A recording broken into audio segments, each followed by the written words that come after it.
আসসালামু আলাইকুম। গত ক্লাসে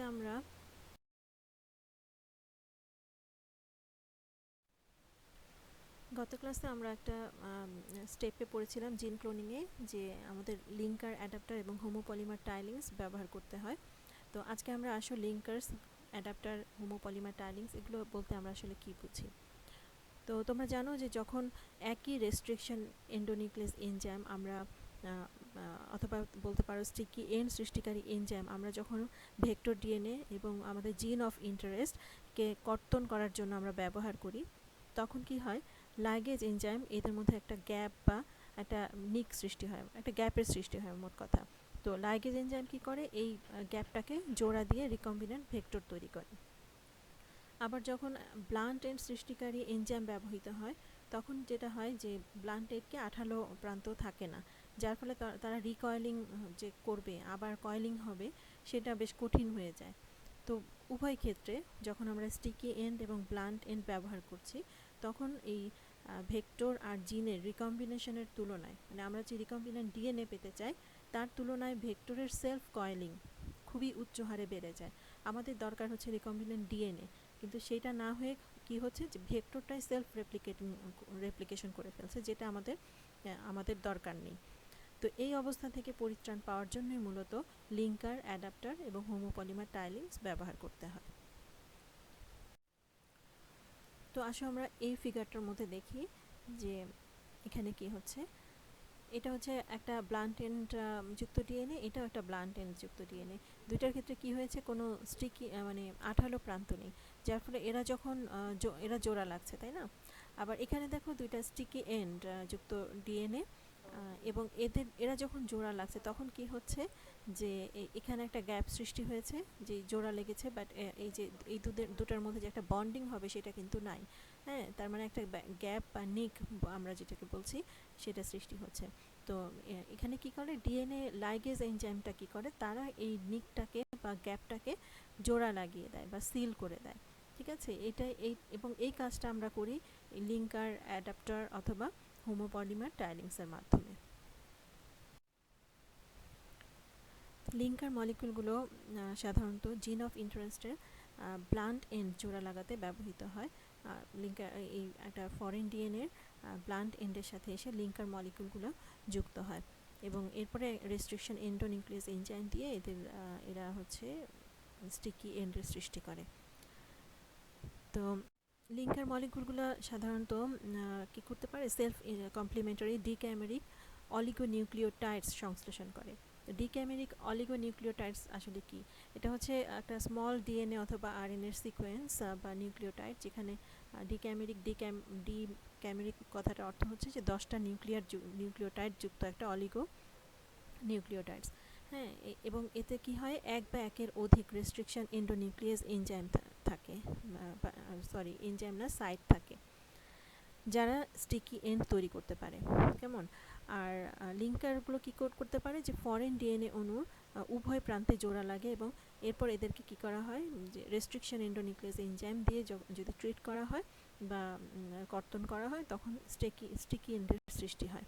তো এখানে দেখো যে এটা একটা টিপিক্যাল লিঙ্কার, এবং এখানে এই যে মাঝের পোর্শনটুকু, ব্লু পোর্শনটুকু, এটা হচ্ছে ব্যাম এইচআই রিকগনিশন সাইট। ব্যাম এইচআই কি, এটা একটা রেস্ট্রিকশন এন্ডোনিউক্লিয়াস এনজাইম, তাই না?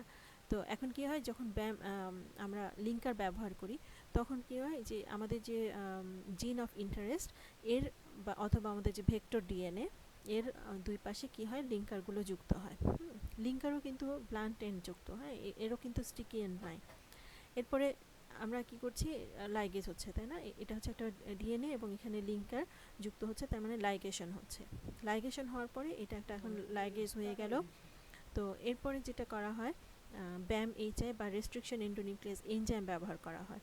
তো এই এনজাইম ব্যবহার করার ফলে কি হচ্ছে, যে লিঙ্কারগুলোর মধ্যে এখন স্টিকি এন্ডের সৃষ্টি হচ্ছে। কেন সৃষ্টি হচ্ছে, কারণ দেখো এই যে টিপিক্যাল যে লিঙ্কারটা, তার কি আছে, ব্যাম এইচআই রিকগনিশন সাইট আছে। তো যখন আমরা ব্যাম এইচআই ব্যবহার করছি এন্ডোনিউক্লিয়াস এনজাইম হিসাবে বা রেস্ট্রিকশন এন্ডোনিউক্লিয়াস এনজাইম হিসাবে, তখন কিন্তু লিঙ্কারে স্টিকি এন্ডের সৃষ্টি হচ্ছে। ঠিক আছে,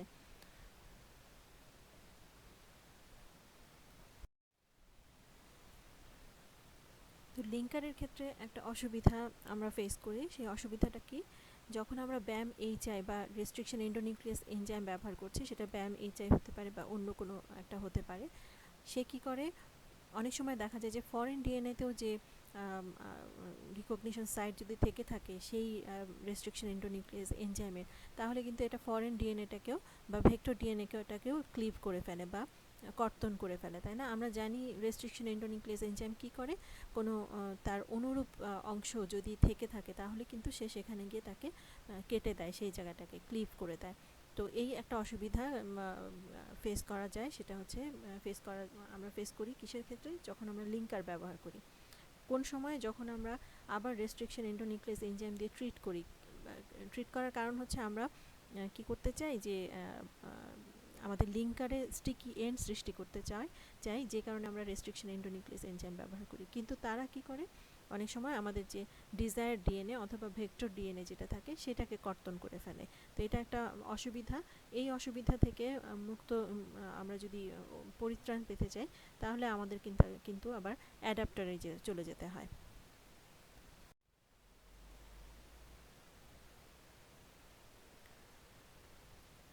লিঙ্কারকে যখন আমরা জিন অফ ইন্টারেস্টের ব্লান্ট এন্ডে যুক্ত করা হয়, তখন কি হয় যে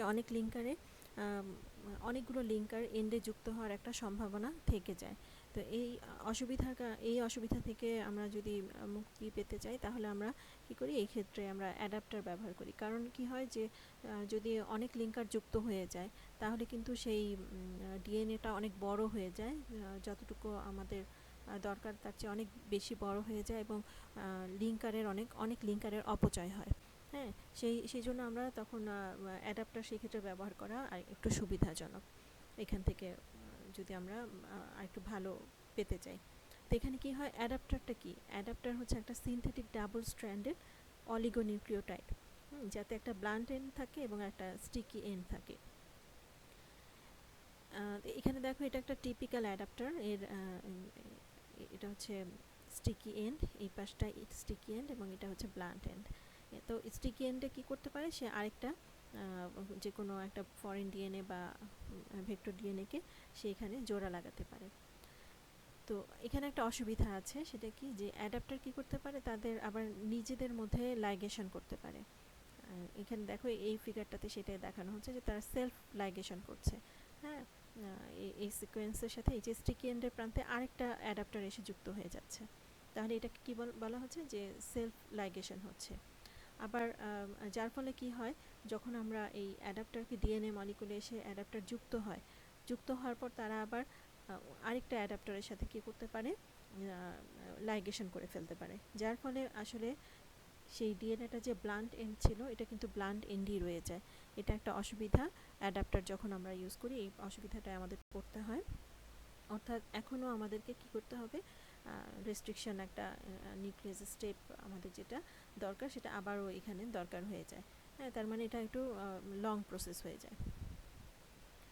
তারপরে আসো আমরা দেখি যে এটা একটা আইডিয়াল অ্যাডাপ্টারের একটা ফিগার। আইডিয়াল অ্যাডাপ্টারে কী হয়, এতে একটা তোমার ব্লান্ট এন্ডে নর্মাল 5' এবং 3' এন্ড থাকে, আর তার যে স্টিকি প্রান্তটা, সেই স্টিকি এন্ডটা এমনভাবে পরিবর্তিত হয়ে যায় যে এর উভয় প্রান্তে ওএইচ গ্রুপ থাকে। ঠিক আছে, নর্মাল যে ইয়েটা আমাদের 5' 3' যে প্রান্তটা, সেখানে একটাতে ওএইচ গ্রুপ থাকে, একটাতে ফসফেট গ্রুপ থাকে। আর যেটা হচ্ছে তার স্টিকি এন্ড অ্যাডাপ্টারে, সেখানে দেখো একটা প্রান্তে ওএইচ থাকে, হ্যাঁ, আরেকটা প্রান্ত, মানে দুইটা প্রান্তেই ওএইচ থাকে, এবং এই প্রান্তটা এখানে হচ্ছে তোমার স্টিকি এন্ড আছে। এটা একটা precise structure of an adapter. এরপরে আসো যে এই অ্যাডাপ্টার কী করে, লাইগেশন যখন করছে, ব্লান্ট এন্ডের সাথে যুক্ত হচ্ছে, কেমন ডিএনএ লাইগেজের মাধ্যমে অ্যাডাপ্টার যুক্ত হচ্ছে। অ্যাডাপ্টার যুক্ত হওয়ার পর কি হয়, যে 5' ওএইচ যে টার্মিনাস, হ্যাঁ, সেটা পরিবর্তিত হয়ে কি হচ্ছে, একটা ন্যাচারাল 5' ফসফেটে পরিণত হয়, ফসফেটে পরিণত হয়ে যায়। এবং এখানে একটা এনজাইম দরকার হয়, সেটা হচ্ছে পলিনিউক্লিওটাইড কাইনেজ। হ্যাঁ, এই এনজাইমের ক্রিয়ায় কি হয়, এই স্টিকি প্রান্তে যখন আমাদের ফরেন ডিএনএ যুক্ত হয়, তখন এই 5' ওএস টার্মিনাসটা পরিবর্তন হয়ে সেখানে ফসফেট যুক্ত হয়, ন্যাচারাল 5' ফসফেটে পরিণত হয়। এর ফলে কি হচ্ছে যে স্টিকি এন্ডেড ফ্র্যাগমেন্ট বা খণ্ড সৃষ্টি হচ্ছে, দুই প্রান্তে দেখো এখন স্টিকি এন্ড সৃষ্টি হচ্ছে। এবং এখন এখানে ভেক্টর ডিএনএ বা ফরেন ডিএনএকে কিন্তু যুক্ত করা যাবে এবং এরপরে তাহলে এটা একটা রিকম্বিনেন্ট ডিএনএ তৈরি হবে। তবে অ্যাডাপ্টার যদিও কি হয় যে পলিমার ফর্মেশনে বাধা দেয়, পলিমার ফর্মেশনকে আমরা লিঙ্কারের ক্ষেত্রে দেখেছি যে তারা কি করতে পারে আবার নিজেদের মধ্যে পলিমার তৈরি করে, মানে অনেক লিঙ্কার একসাথে যুক্ত হয়ে যায়, তার মানে পলিমার তৈরি করে ফেলে। অ্যাডাপ্টার যদিও পলিমার ফর্মেশনে বাধা দেয়, কিন্তু এটা কি করতে পারে না যে সেলফ ভেক্টরের যে একটা সেলফ লাইগেশন হয়ে যায় বা রিকয়েলিং হয় সেটাকে বাধা দিতে পারে না।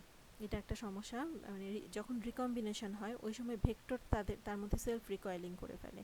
কেন রিকয়েলিং করে ফেলে? কারণ এই যে স্টিকি এন্ড থাকে তখন এরা নিজেদের মধ্যে মনে করো কয়েলিং করে আবার এর সাথে জোড়া লেগে যায়, অর্থাৎ সেই সেলফ রিকয়েলিংটা আবার অ্যাডাপ্টার কী করতে পারে না, বাধা দিতে পারে না। এই অসুবিধাটা দূর করা হয় যখন আমরা দূর করার জন্য আমরা সাধারণত হোমোপলিমার টাইলিংস ব্যবহার করি।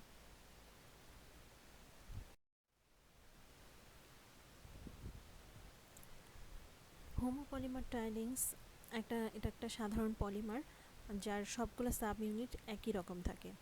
তো টাইলিং কি করে, the terminal deoxy nucleotidyl transferase ব্যবহার করে একটা ডাবল স্ট্র্যান্ডেড ডিএনএ অণুর 3' প্রান্তে কি করতে পারে, অনেক নিউক্লিওটাইডকে যুক্ত করতে পারে।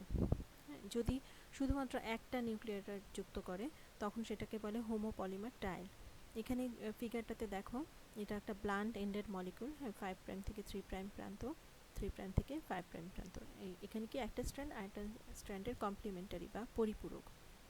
তো এটাকে যখন terminal deoxy nucleotidyl transferase enzyme plus deoxy guanine triphosphate এটা দিয়ে যখন ট্রিট করা হচ্ছে তখন এখানে কি হচ্ছে যে এই মানে একটা পলি জি টেইল তৈরি হচ্ছে, তার মানে অনেক গুয়ানিন যুক্ত হয়ে যাচ্ছে এর এই টেইলে। হ্যাঁ, এটাকে বলা হচ্ছে পলি জি টেইল। এই ফিগারটার ক্ষেত্রে যখন আমরা ডিসিটিপি ব্যবহার করছি, টার্মিনাল ট্রান্সফারেজ এনজাইম প্লাস হচ্ছে ডিঅক্সি সাইটোসিন ট্রাইফসফেট ব্যবহার করছি, তখন কি হচ্ছে পলি সি টেল তৈরি হচ্ছে। আমরা বলছি হোমো পলিমার টাইলিংস কেন বলছি হোমো, কারণ একই জাতীয়, দেখো একই রকমের নিউক্লিয়াস সি টেল, এবং এটাকে তখন সি টেল বলা হচ্ছে, সি টাইলিং। আগেরটা ছিল পলি জি টেল, এটা হচ্ছে পলি সি টেল। এখন এদের মধ্যে লাইগেশন হচ্ছে, হ্যাঁ লাইগেশন হলে মনে করো ভেক্টর আমাদের যে ভেক্টর ডিএনএটা হচ্ছে পলি সি টেল, আর আমাদের যে ফরেন ডিএনএ বা আমাদের জিন অফ ইন্টারেস্ট সেটা হচ্ছে পলি জি টেল। এদের মধ্যে রিকম্বিনেশন হলে এখন জি কে করছে সি এর সাথে বেস পেয়ারিং করছে। তোমরা জানো যে গুয়ানিন সাইটোসিনের সাথে বেস পেয়ারিং করবে, গুয়ানিন কিন্তু অ্যাডিনিন বা থায়ামিনের সাথে বেস পেয়ারিং করবে না। অপরদিকে অ্যাডিনিন থায়ামিনের সাথে বেস পেয়ার করবে, কিন্তু গুয়ানিন বা সাইটোসিনের সাথে করবে না। কাজে এদের মধ্যে বেস পেয়ারিং হয়ে যাচ্ছে। এবং এখানে আরেকটা জিনিস হচ্ছে যে দেখো এরও দুই প্রান্তে হচ্ছে সি, কাজে সি কখনো সি এর সাথে কিন্তু বাইন্ড করতে পারে না, আবার জি কখনো জি এর সাথে বাইন্ড করতে পারে না। তো এখানে কি হয়, আমরা জানি যে ভেক্টর ডিএনএ বা প্লাজমিড ডিএনএ কি করতে পারে, তারা সেলফ রেপ্লিকেটিং করতে পারে, তাই না, বা সেলফ কয়েলিং করে ফেলতে পারে, যেটা অ্যাডাপ্টারের ক্ষেত্রে আমাদের প্রবলেমটা ছিল। এখানে কিন্তু সেই প্রবলেমটা নেই। কেন নেই? কারণ এখানেও এই প্রান্তেও সি টেল, এই প্রান্তেও সি টেল, কাজে তাদের মধ্যে জোড়া লাগার বা বেস পেয়ারিং হওয়ার কোনো অপশন কিন্তু নাই। এর কমপ্লিমেন্টারি বা পরিপূরক জিনগুলো কোথায় আছে? এই ফরেন ডিএনএর এখানে আছে জি, তার মানে সি কে জি এর সাথেই বাইন্ড করতে হবে, আর কোনো অপশন কিন্তু এখানে নেই। যার ফলে এখানে যে আমাদের একটা সমস্যা ছিল অ্যাডাপ্টার ব্যবহার করার সময়, সেই সমস্যাটা কিন্তু এখানে আর থাকছে না। যার ফলে আমরা কি পাচ্ছি, একটা রিকম্বিনেন্ট ডিএনএ এখানে পেয়ে যাচ্ছি। তো তোমরা জানো ডিএনএ যখন সিনথেসিস হয়, এটা কি সিনথেসিস, এটাও এক ধরনের ডিএনএ সংশ্লেষণ করা, তাই না? তো সিনথেসিসের সময় অনেক অসুবিধা হয়, অনেক মিসম্যাচিং হয়, অনেক মিস্টেক হয়ে যায় ডিএনএ নিজেদের মধ্যে, তাদের এই প্রসেসটা চলাকালীন সময় অনেক মিস্টেক হয়, সেই মিস্টেকগুলো কিন্তু আবার রিপেয়ার হয়। এখন দেখো যখন জোড়া লাগছে তখন কিন্তু অনেক সময় যে একটা গ্যাপ তৈরি হয়ে যায়, যেটাকে নিক বলা হচ্ছে বা গ্যাপ বলা হচ্ছে। এই গ্যাপটা কি করে, ডিএনএ যে পলিমারেজ এনজাইম আছে এটা সেই এনজাইম কী করে জোড়া লাগায়, যেমন এখানে ক্লেনো পলিমারেজ এনজাইম, সে কী করে এই নিকটাকে রিপেয়ার করে দেয়। কীভাবে দেখো, জি আরও 3টা জি এখানে যুক্ত হয়ে তাকে রিপেয়ার করে দিচ্ছে। আবার যে ডিসকন্টিনিউটি যে সৃষ্টি হচ্ছে লাইগেশন হওয়ার সময়, সেই ডিসকন্টিনিউটিটাকে দূর করছে, সেটা হচ্ছে লাইগেজ এটাকে রিপেয়ার করে দিচ্ছে। এই ডিসকন্টিনিউটিটা বা এই যে একটা ছেদ হয়ে গেল সেটাকে আবার জোড়া লাগিয়ে দিচ্ছে কি লাইগেজ। ওকে, তো এই হচ্ছে হোমো পলিমার টাইলিংস। এখন এই পদ্ধতিতে কি হচ্ছে যে আমরা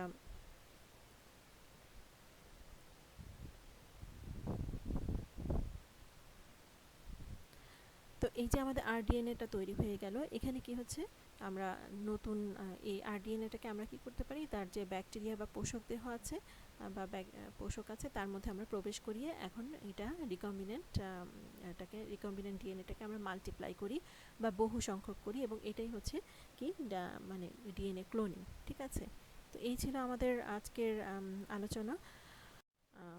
মোটামুটি তোমরা বুঝতে পেরেছো আশা করি। না বুঝতে পারলে অবশ্যই প্রশ্ন করবে, আমরা সেই প্রশ্নগুলো আমাদের টপিকসগুলোটা শেষ হলে কমপ্লিটলি আমরা সবগুলো প্রশ্ন উত্তর করার চেষ্টা করবো, ইনশাল্লাহ ডিসকাস করব। তো সবাই ভালো থাকবে, আল্লাহ হাফিজ।